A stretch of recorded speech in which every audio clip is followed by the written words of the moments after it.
the tua duju me actually apoy wirak doja apoy cho padan duju me actually tinindwa Pierre Rio we dek miduma beer magali Rio ke Pierre we beach an nya engineer la no lengetoni tin atamo ni actual duana makwa ogin matiti me paja mamegwa e ngagura ya jan kidong area murumo kama kiloni ranch mono ya chwa ranch unyogen makiloni actually ranch kinma wanu ngeo kere yam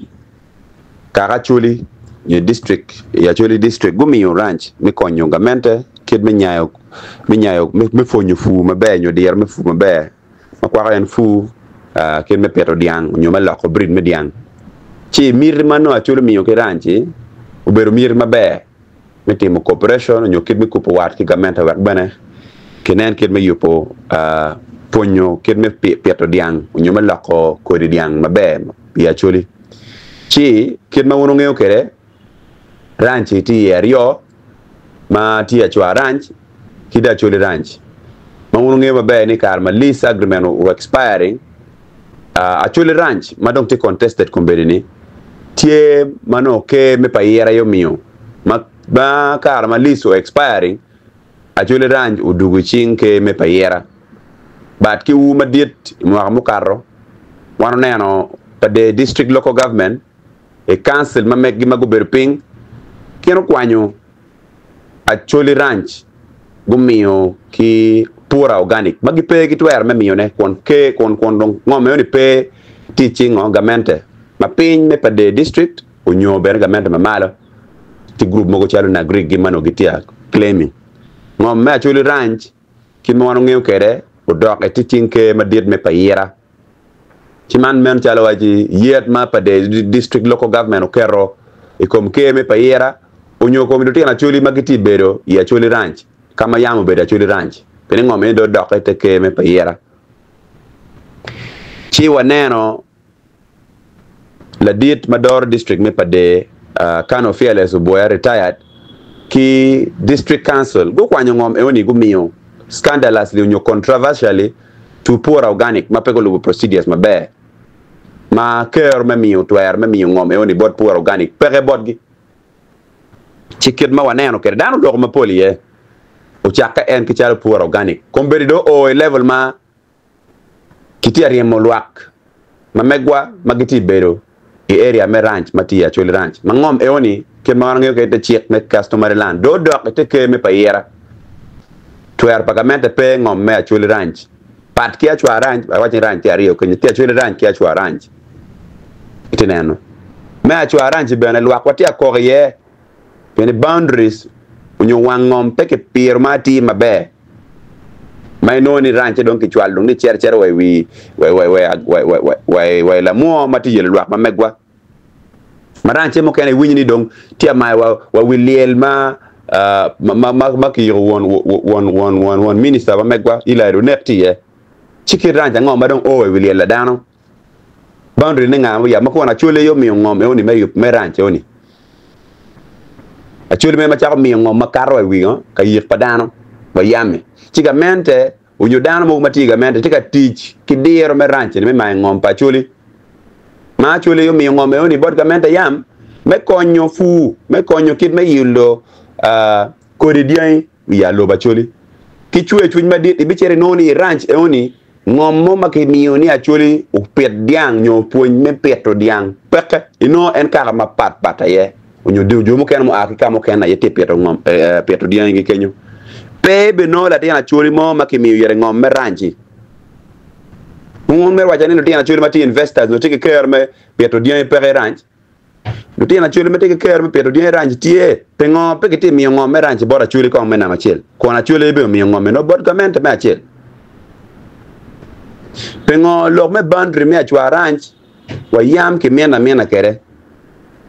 pengo food government te mero chere ko machuri ranch madong list of expiring no kidwa ko ben te ke me payera pengo government ma pay me pa de district under their council mati presided by the district speaker and chairman abit gicher ka mi ngom million ko ye mi de ki bor por organic kombe don kiti riem luak me chule magite beri chule ranch kiti riem luak pengo chi ana de wacho ni luak magiti ya chule ranch kenyu eni ngom matie teke me payera mono ngom pa chuli mono customer lan pe ngom pagamente pe ngatmo a wani ang ni mo intere me luak maluak cha ngwe ki diwo kor che go luak tiano de chiana de da ya ranch kenyu chi amer wacho ni mone kit mapege ter ke dano mono mer element bogo ma wigi radio magiti moñ pa UPDF ma pa obe mo be yenye nyingi obe making sure ni ningi o mala bot la didlo ñu bot commander of, in chief pa obe luoro la moñ moy ken materi mo luak we ali executive order mo katani pe katani kriem luak pa choli mati ranch executive order katani kriem diang pa balalo magiti kwatone kamaraj ya chuli kita executive order kata kere enu eto kita wani ankere motive gidong tieni mer keriem luak pa chuli magiti ranch eoni mati teke me pa yera ni keriem gio wek dong dien kama giti kwanyne ke yene ki chapter ne ranch kenyu mon mena machel mena mario ben wani ang ni lumoñ mu ken ma ke yor kwanyo dien gi man mer ke kwany dien go yor ter dien gi be rupone ken dien mati achwa ranch mati anda na greek kita wani ankere manyudi dano te wajini kiti a ke dien ge yar ke tete na kawanya ranch en we don pressure tie ni mer ke riem luak ko ki ranch chi wan po mer ne ke tuk ki twer pa luak i ranch kenyu pe mer matie pa de ene pa de to kom to ki komeni pene lu tela maram lok pe luak dong pe lu tela wen pole lu tela ma do char luak ko chi wa mer wacho ni la tien mo nyu la dit mo po ye me a ki ranch kenyu dano bed mot ko bi po miel mo nyini pege betimo gimo obed mot kenyu pa de football to wen pa de football to wen po be ye ni riem luak mo ke ken da de do tini king ka chunke du lu te na chule lu tele mo ken be te chunke du king ke be lu tele ma do yer ke chano peti ka chung pe won kono me district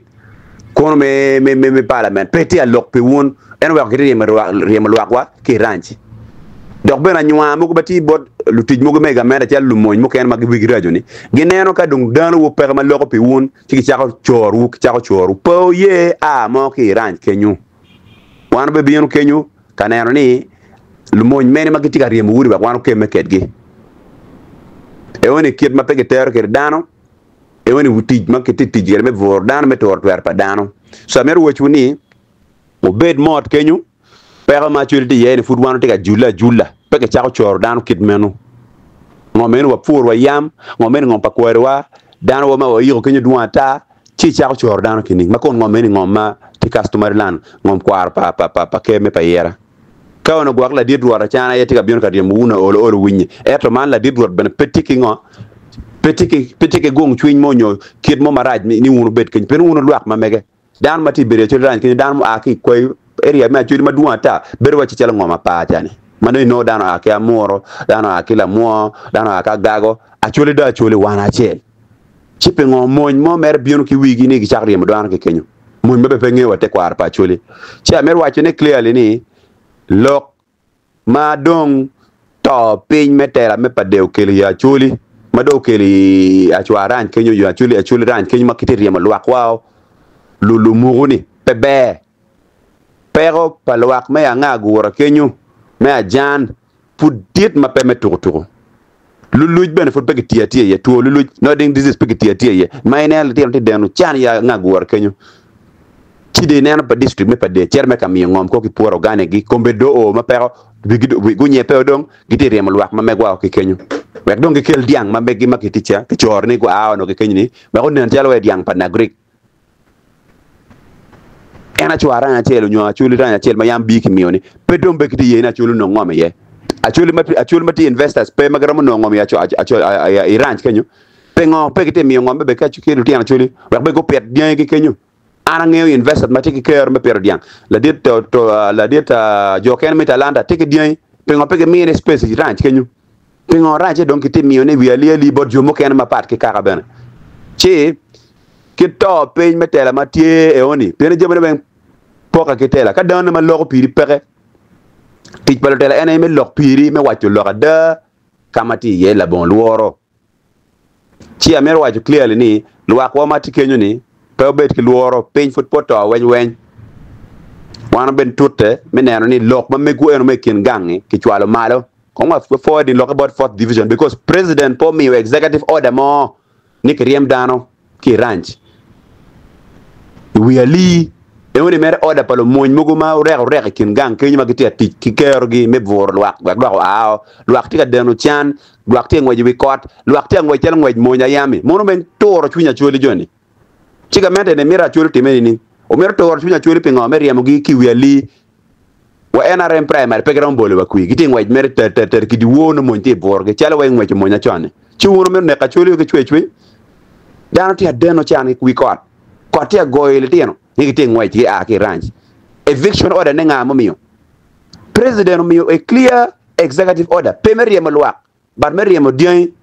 so mir ne riem dien on riem luak o ki ranch kenyo ya choli ranch mati ngom pa ke kwara choli ngom pa ke me pa yer madit o mir riem luak o ke kenyo pingo monu dit wich ma pe wabi ye dok wabi chimo wang lumo nyoni wabi keme ket gi wanga gu wanga luak no ngol mati cha mer wechu ni obed ke tek chwin monu mere kuya ping metela mo donyi pade mo wa pajido to ma lera ne cha mer wechu ni dua o jing chwinyu lok me ngom ya chuli pe mer ke to kere lonyo me te ngom ma wanu tikeri ne lonyo me ngom mo wa tikeri ti yerio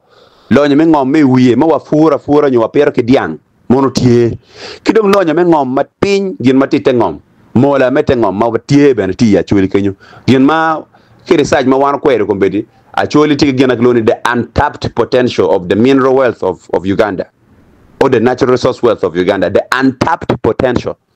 kaya neno the mineral belt kombedini nyolonyo mete ngom belt kera ngweje kere a enung rio ki wikara moja binu kara gago binu karo kitgum eneno ki no grafa de rom chane ba jemo kena pege no mafut pege wajibe pier duanta chalo golgi i rio de bina en lithium bina la mo waya chwaran kenyi chera and the Union coupe cher West South Sudan West Nile weng belt me mineral so po ye ki tuk ngom mu actually ber maria no mete ngom ke waja ku tie anate wajal ngat matigi document nyo tigi kwet matigi reformation ye mena mario obed ma wango kwiri jana madonna ta ngombu obed ki ria obed ki kwiri pin meneno ne maleng